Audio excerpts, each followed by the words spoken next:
Hello, everyone. It's Dr. James Marcum here with another biblical prescription for life. I hope your 2025 is going well. Many of you went through the detox program with me. Thank you so much for that. Today, we're going to talk about taking natural remedies to the next level. What's that mean? Well, not many medical doctors use natural remedies, but remember, natural remedies or any chemicals or inputs that are put in the body, they must be measured, they must be looked at the side effects, how they're used. There's a lot that goes with this, the interactions. A lot of natural remedies have not been studied well.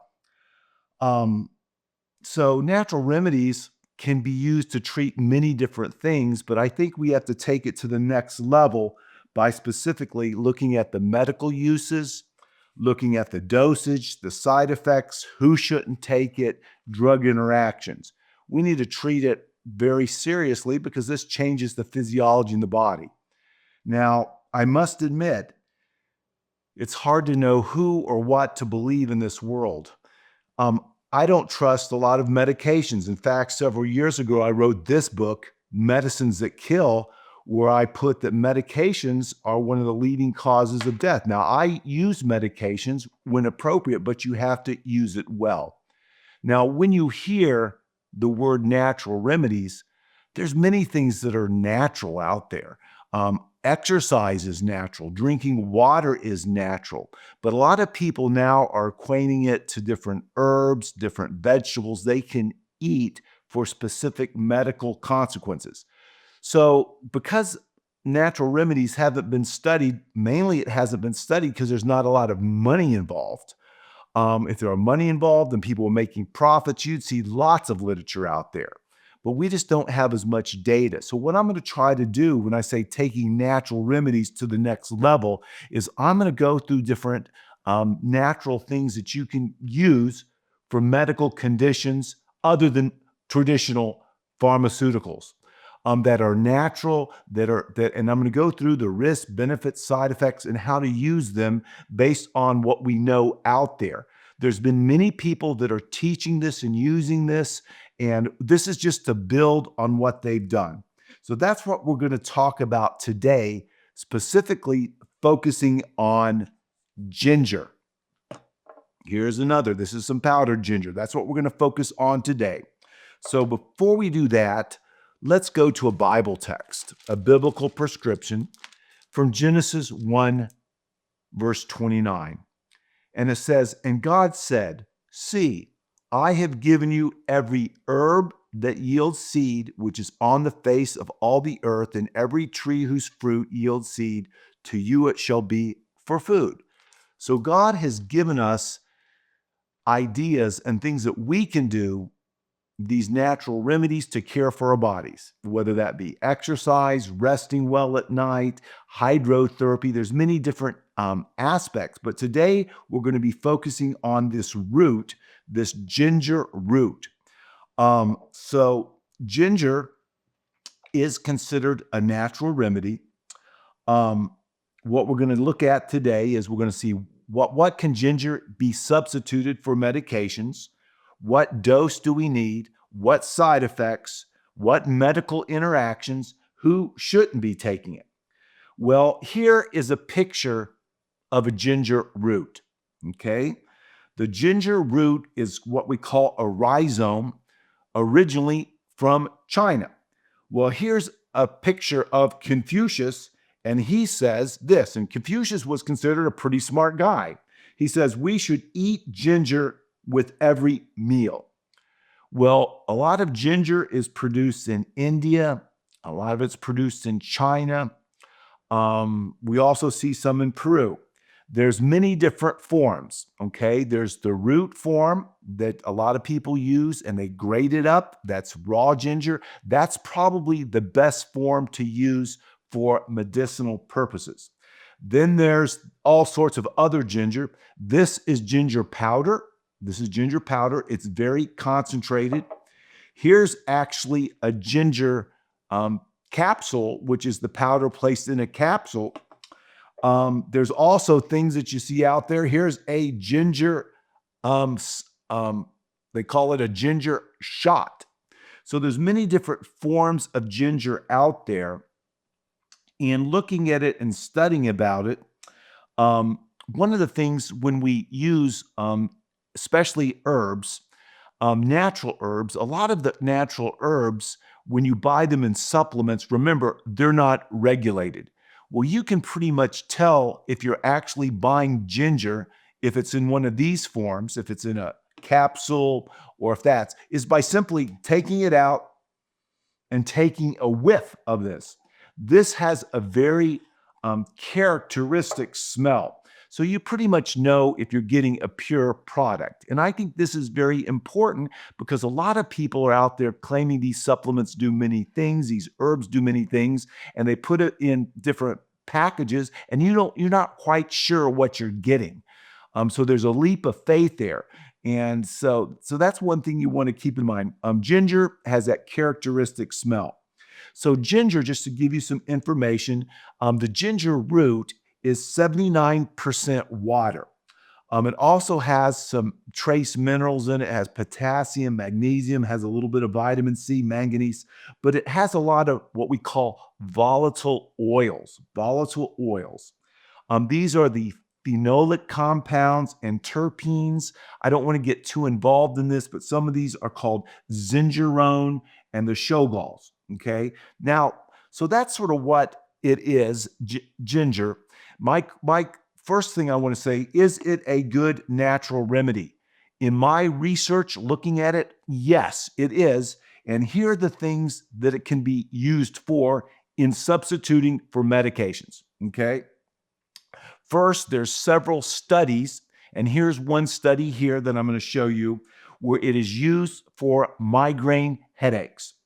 And it's been shown that 1/4 teaspoon, and here's my teaspoon things, 1/4 teaspoon of this can be used to treat migraine headaches, and it's just as effective. It's just as effective as the modern medicine that's out there called Imitrex or sumatriptan. And the literature is very good on this. 1/4 teaspoon powdered ginger. Most people will do that. They don't take it straight like this. They'll mix it in. They'll mix it in 4 cups of water. They'll put it in the water, then drink it, or they'll make it into. They'll boil the water and make it into a ginger tea. That's how most people use it. Of course, if you don't have the powder ginger, you can ground up the ginger root itself. So number one, it can be used for migraines, headaches. There's several articles, and I posted that one. That's another thing. Another medical use for migraines that's well described in the literature is for nausea and vomiting. It's been used quite a bit for that. And you take 1/2 teaspoon of it, and you take it, mix it with 4 cups of water, and drink it. Good for nausea, vomiting. It can also be used for motion sickness. So you can take that for motion sickness. Some people get sick in the car, some people get sick in the boat. Um, Here is an article right now that I'm going to show you where ginger has been used for pain. It has anti-inflammatory and antioxidant effects. Remember, there's so many chemicals involved, over 400. We don't know whether it's a specific chemical or it's all the chemicals interacting together that produces the benefits. But there's several articles that show that if you take up to 4 weeks, take a full teaspoon of this, which is about 5 grams. If you take it for 4 weeks, it helps with inflammation in the body. But you have to take it on a regular basis. So remember, ginger can not only be taken as pills internally, but it can also be taken externally, especially for inflammation of the joints. You can actually grind up grate ginger and make a poultice out of it And the ginger juice, put it in contact with your joint, wrap it around, make a poultice, and the ginger can help with inflammation, mainly of joints, small joints, larger joints. So it can be used as a poultice for inflammation as well as internally. Of course, remember the internal form doesn't get to the spot quite as well as the poultice will. And the poultice, there's many different ways to make poultices, but basically you would grind up, grate the ginger, you would place it on some type of small cloth, and then you put the ginger there and you put some plastic on it, and then you put it in contact and wrap it with the joint that you wanted to treat. So it's been very well known, and that there's the article that I showed below where scientifically it's been shown to help with inflammation. Um, Other things that has been studied, and it's not so sure to me on, is it seems to help a little bit with diabetes, as it can help the GI system move more efficiently, so you don't absorb, it moves things through the GI system. In one study that I read, it can be even used as some protection from radiation. And it talked about people that were getting x-rays and exposed to different types of radiation. It might help be a free radical. So that's some of the medical uses. Let's review that again. Good for migraines, nausea, vomiting, maybe some motion sickness, maybe some irritable bowel. It might be used for pain, inflammation, and that can either be a poultice or the pills. It might help a little bit in diabetes because it increases the GI motility, and it might protect some people from radiation to that. So what is the maximum dose a day that I would recommend? Well, it hasn't been studied, but usually you don't see side effects until you get above 6 grams. So this has about a little over 1 gram in it, but when you get above 6 grams, that's when you're seeing more of the side effects. And most of the ginger products, you're pretty safe if you want to use it to treat one of these things by taking about a quarter teaspoon of ground ginger or 1 full teaspoon of grated ginger, the fresh stuff, and putting it in some water, 4 cups of water, drinking that or boiling or making it a tea and boiling it. You're pretty safe in each of these conditions doing that. So who should not take ginger, okay? Or should be very, very careful? Those people on blood thinners, Coumadin, Plavix, the strong blood thinners out there, you have to be careful with ginger because it can change the anticoagulant effect. The blood pressure medicine, Procardia, different types of medicines that block acid in the stomach, and those take medicines that do on the rhythm of the heart, the antiarrhythmic medicines. They have to be very careful. So we talked about the type of people who should not take it. The pregnant people should not take this. Be very careful with it in pregnancy. If you're on some of these medicines, you might not want to take these. The maximum dose before we start seeing side effects is about 6 grams. That's quite a bit. Now let's talk about what the side effects are. The main side effects I've seen, and it's usually people that take it without it being diluted, are upset stomach, problems with the throat, and heartburn. I looked through and I didn't see any major side effects other than interacting with a few of those medicines we talked about. It doesn't have a lot of side effects. Each person is individual, and if you're going to try it to treat one of these situations that we talked about, you would just have to see if you had side effects. So ginger, like I said, is a natural remedy. We want to learn more about these natural remedies. If you really appreciated this video and you like this, taking it to the next level, and what I mean taking it to the next level is not only do I want to show what medical uses it's for, and you might use that instead of a medication, and that's a good thing because we don't want to be dependent on medications if we don't have to, because the medications do come with more expense and usually more side effects. So these are things that substitutes that we can use that are natural remedies. This is ginger, it's a root. But remember, all of these, whatever we put in our body has some chemical reaction.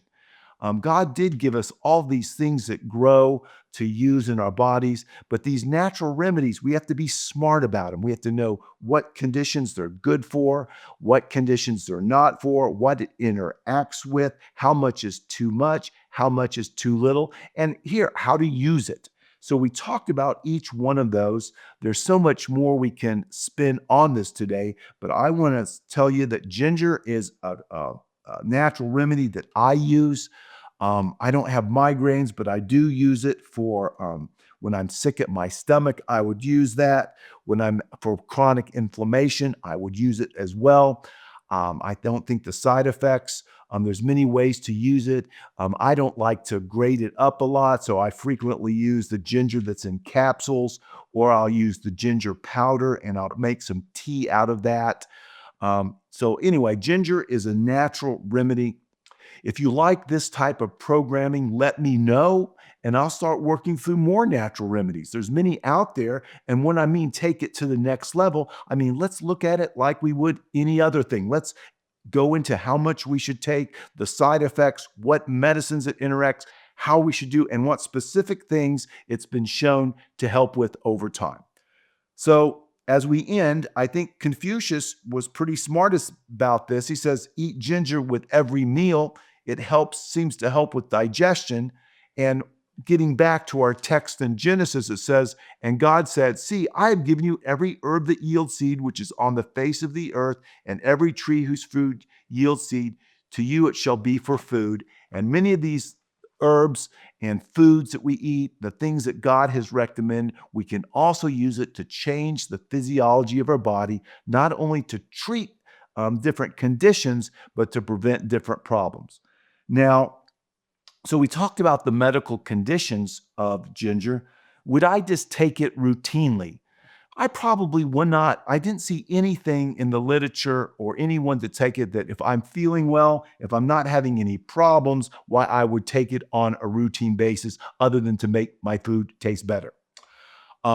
So that's my perspective on that. Now, if you have chronic inflammation, you might want to take it every day. If you have diabetes, you might want to take it, but these are medical conditions. But if you're pretty healthy, I don't see any benefit from adding it on if a body is healthy and not having these problems, other than making the food taste better. It might be a good tea to drink for pleasure. So I hope this gave you some insight today into natural remedies, taking them to the next level. Many people are talking about these natural remedies, and I want to build on some of the work that other people have done, take it to the next level. I also want to be a medical doctor that understands how this interacts with the medicines world, but I'm cautious with medications because medications that kill. And remember, when we're taking these substances, there's a difference whether we take it for a chronic disease or an acute illness. So there's lots of different factors that we have to keep in mind. I hope this gives you a better insight into the natural remedy, which is ginger. Share this with your friends and neighbors. I'm going to be back soon with yet another biblical prescription for life.